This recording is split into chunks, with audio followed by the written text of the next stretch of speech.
The word is to Thierry Gertz, from Google, but also who wrote a great book, Digitalis, with one subtitle about are we going not to die of old age anymore, or something like that. Hello, Thierry, the floor is yours. Yes, thank you very much, everyone. Does everyone see my screen and hear me well? Yeah, yes. It's okay, thank you. Perfect. Yeah. Well, okay. It's not full screen, but it's okay. That's the best I can do. Okay, well, I am a bit uncomfortable to be here because I'm not at all an expert as such on longevity on healthcare, but I hope I can give you some context on what we see in society and what Google is doing.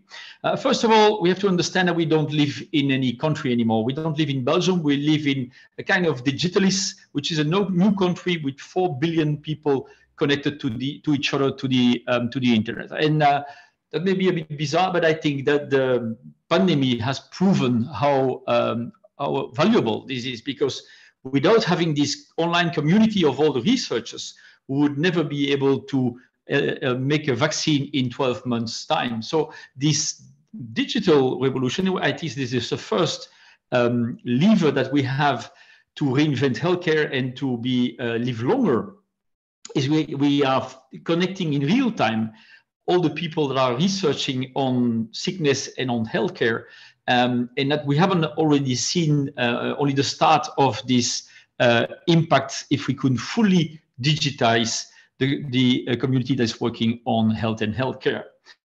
But that is not new. Researchers were working already online in the 90s. The real revolution came from something that you have taken in your hand this morning, you have hugged it before to hug your partner this morning, and this is your smartphone. And you can say, I haven't hugged it this morning, but if you don't hug it, it is your alarm clock, so it will continue ringing. And it has become your remote control of your life, and people are using it all the time, and they use it for a lot of reasons. If you see at everything that it has changed in our life, I came out of university in the end of the 90s. Imagine everything that you had to carry around that you just have in your smartphone today, but it has become Dr. Google. So the people are really asking tons of questions all day long concerning their healthcare. And suddenly the patient is an active actor of his health. Instead of going to a doctor once in a while, is now using his smartphone to manage his healthcare, to ask about the quality of the food, to challenge what the doctor is saying, but also to record some data on his healthcare. And I think the next phase is even more interesting, which is not the mobile computing, but ambient computing that we have starting. We see now evolving, where instead of using this annoying device that you have to take out of your pocket all the time, you have connected devices around you that are doing the same thing as your smartphone, but that can interact all day long with you. So you ask questions about your healthcare to your fridge or to your car, and it will answer it. But maybe more important, you have connected devices on your body, and I think Fitbit is the more obvious part, and see that and it's really consumer device when you see that billion people are starting to use devices to manage their healthcare, and for the moment it's only to manage quite obvious things like heart rhythm or blood pressure, but imagine when these devices will start to be really connected with the medical community, when we agree to let flow more information from one to the other, and so that you can give more feedback to real people about what they are doing. And I think that's the next thing. And we will come back later on how this data exchange will operate. For the moment, at Google, we are working on a very important thing, is to understand the difference between a Chihuahua and a muffin, And that can sound weird, but it's because it's super complicated. And you all know, you're probably very knowledgeable about AI, but I think it's important to explain to people what AI is doing. Before that, we want to apply AI to healthcare, which can be a bit tricky. We have first of all to explain to everyone in society why AI is something cool, is something normal. If you make pictures, you make now 3,000 pictures a year with your smartphone, and it's impossible to find a picture of your dog because you have to scroll through 3,000 pictures. But thanks to Google, you can say, okay, Google, find a picture of my dog, and it will recognize the picture of the dog and probably not show any muffin, but only showing the dogs. And that's the cool thing about AI that the people are using already today. And so we can explain that AI is something positive, and then we can link that also to healthcare issues. But it's obviously not about the dogs. Once we solve that problem, we use the same technology to look at breast cancer. 1/3 of the diagnosis of breast cancer is wrong, or the case is over-evaluated or under-evaluated because the radiologists don't see one little cell, which is a cancer cell. And in 6 months' time, we improved the quality of the diagnosis from 1/3 error to 2% errors. It's still 2% too much, but in 6 months, you can have a giant leap in the quality of your diagnosis.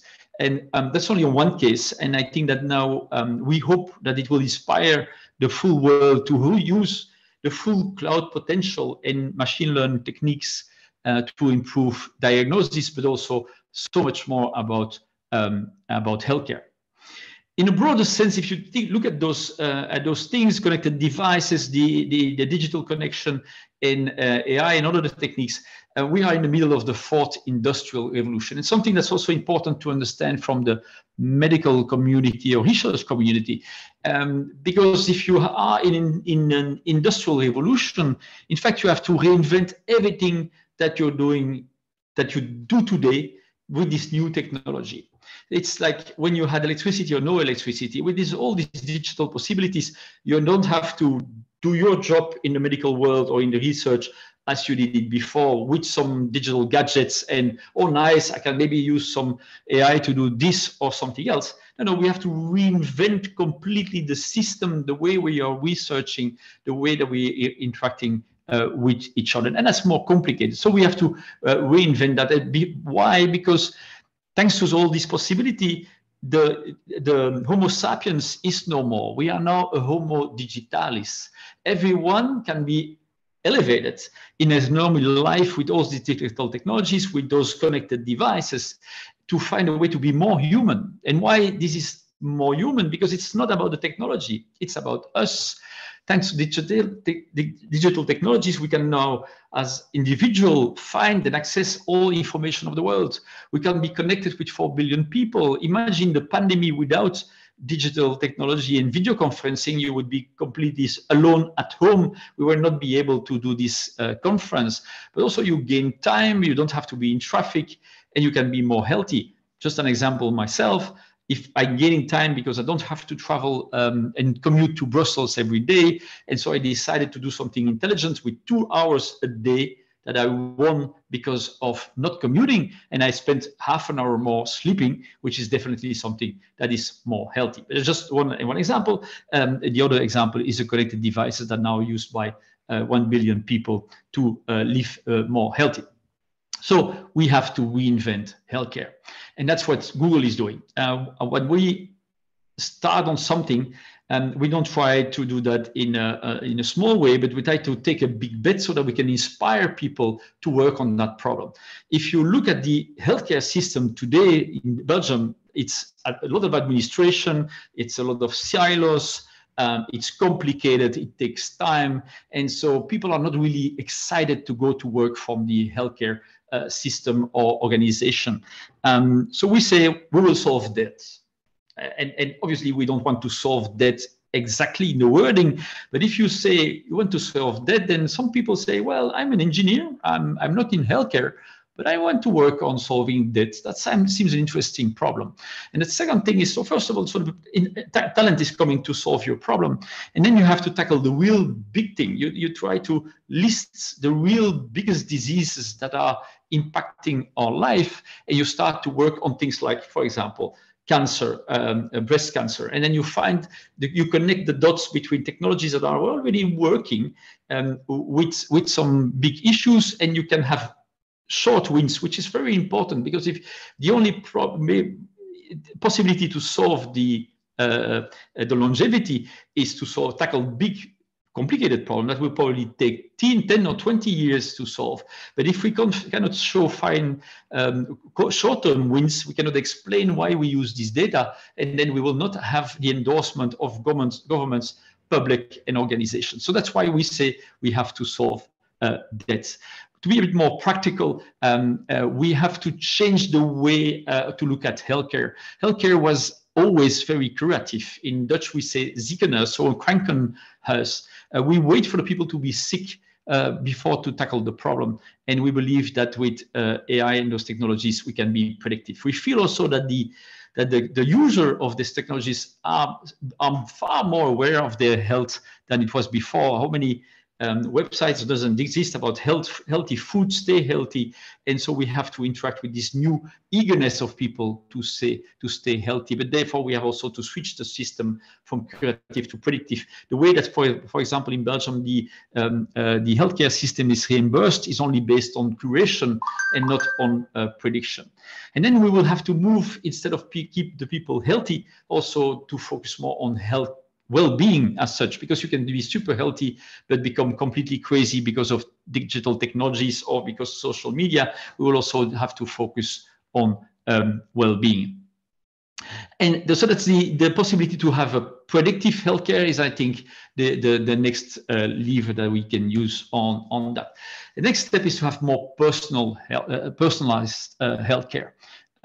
Everything is personal today. You open whatever app today, this app knows you very well. It will say, hey, Thierry, how are you? But the system of healthcare is an industrial system.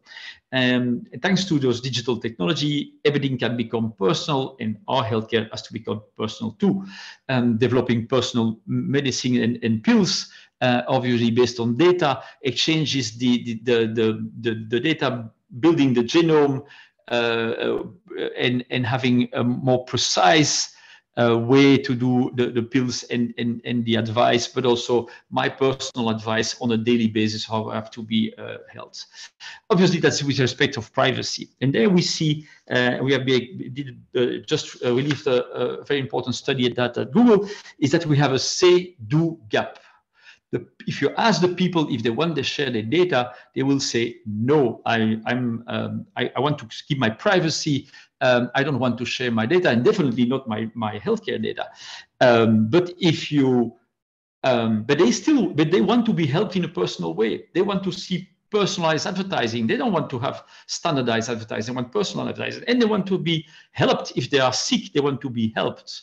So there is a gap between what they say and what they would like, or what they really do. And that's the communication. I think the prior speaker talked about that too. It's a lot about communication. We have to explain better what is they doing for the people. We have to showcase successes, explain better. But also we can do with the government some push on that, because maybe you could say, if you want to be reimbursed on certain medical acts, you will have to share your data. And if you want to keep it only for your own, it will be more expensive, because the only way to improve the medical system will be to have more data. And so you have to participate to that system.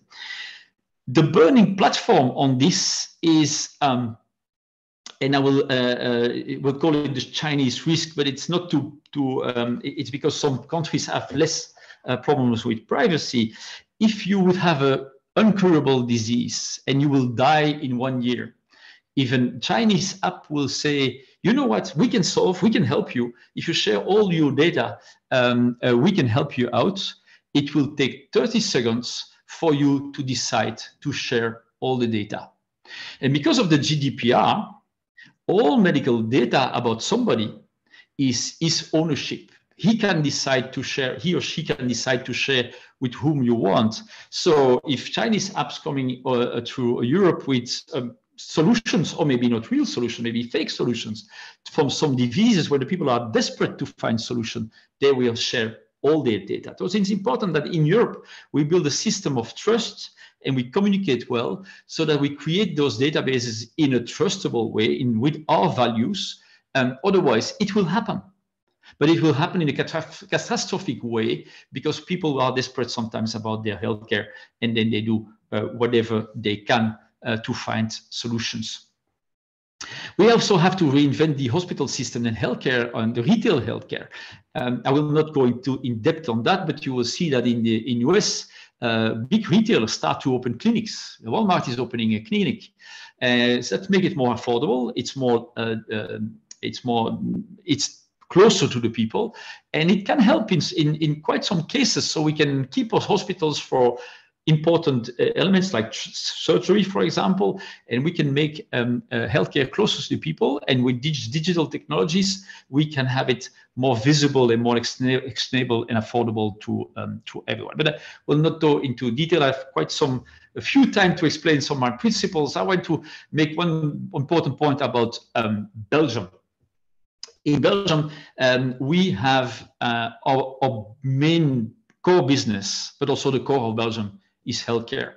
There is no other sector that is more important for Belgium than healthcare. If you add on the pharmaceutical sector, the hospital and the cost for the society of healthcare is the #1 thing that we have in Belgium. We have the presence of big tech company, big biotech company, big pharma, best hospitals in the world, and an amazing healthcare system.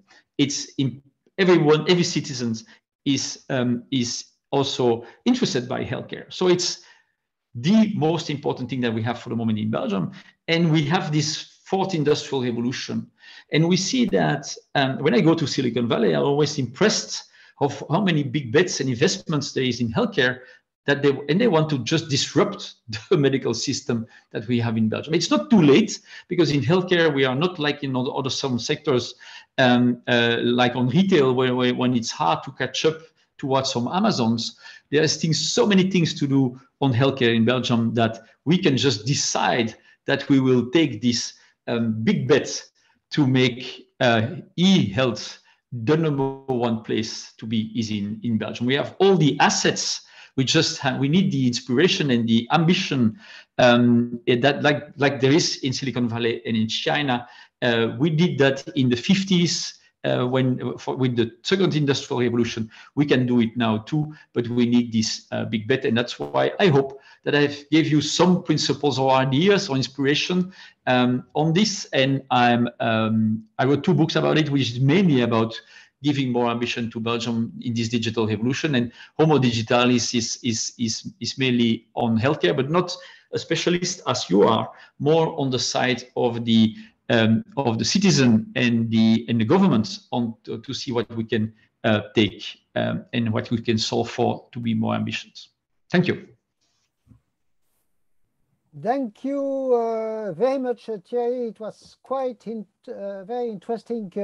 I'm quite sure that there are questions. I have to read. Then just let me a second. There is a question from Virginie, a member of HEALS and working for HEALS. If the health data given by doctors or hospitals are erroneous, how do you verify this before agreeing to share the health data? That's a good, interesting first question. Yeah, obviously, that's a big question on machine learning in general. What is the quality of your data on which you are building it? That's it. There is a lot you can do about. We're working with data sets that are most of the time polluted, but with specialists on that, you can quite easily find patterns and identify the data that seems not to be correct. And once again, if you have enough data, let's say that if all doctors in Belgium would participate in a full data sharing system, I think the system would quite easily identify the doctors that are sharing wrong data or are doing their job in a wrong way.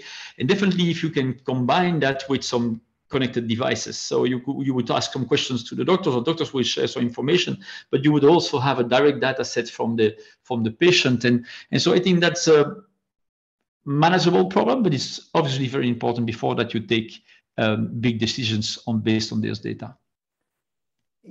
If I can make a comment, for me, it's kind of a mystery. Well, when I Google, you know, with some mistake in the text that I'm Googling. So I'm Googling, for example, I don't know, President Marron in place of President Macron. I will find directly the information. When you give to a system analyzing big data something with some mistake concerning health, well, these mistakes they stay, they kind of I would almost say destroy the rest of the data. So for me, there is kind of a mystery there, and a big problem called this problem of trash in, trash out. Yeah, maybe it would be for I think why is that Google is so great? And that's why we offer cloud services to the medical community and research community. And the advantage of our Google Clouds is that we're using the experience that we have in Google Search, also with APIs to data sets of companies or organizations. And so what we do in instant search, when you have immediately the correction of what you type wrongly, those kind of correction systems are available in APIs in the Google Cloud. But to be honest, we are a young company in the cloud environment. So we only started recently to really roll out on a professional base our cloud services for healthcare. But there's a lot we can do together in the community. But once again, I'm not the expertise. I don't have the technical expertise here, but I can really say that a lot can be done about the quality of the data, quite easy with APIs in the cloud. On the question of is it centralized or not, centralizing is a mistake. I'm not sure. Maybe you can tell for some people here in a few words what is federated model, because, well, to be honest, I didn't know that a few months ago. So.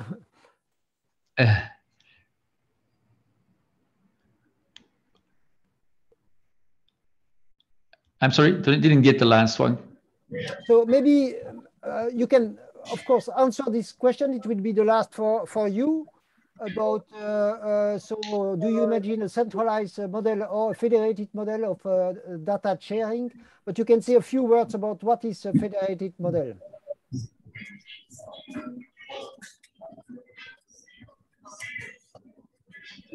I haven't get it completely. Most important,